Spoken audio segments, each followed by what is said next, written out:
नमस्कार सबैजनालाई। एकैछिन यो हाम्रो सम्माननीय प्रधानमन्त्री बालेन शाहको भनाइ हजुरहरूलाई कस्तो लाग्छ?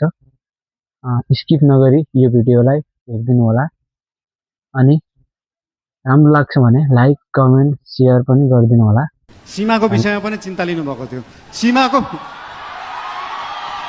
हामीले सीमाको विषयमा बोल्दाखेरि पक्कै पनि जुनसुकै देशसँग सीमाको विषय कुरा गर्दाखेरि उहाँहरूले पनि आफ्नो आपत्ति जनाउनुहुन्छ। आपत्ति जनाउनु भयो, मलाई अचम्म लाग्यो।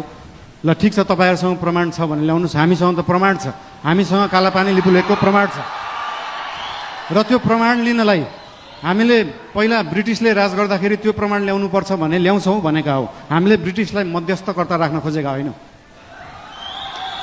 हामी हाम्रो छिमेकीहरूसँग आफै कुरा गरेर मिलाउँछौँ। हामीसँग प्रमाण छ र हामी ल्याउँछौँ, त्यो कुरा गरिएको हो। यसमा आशंका मान्नु पर्दैन।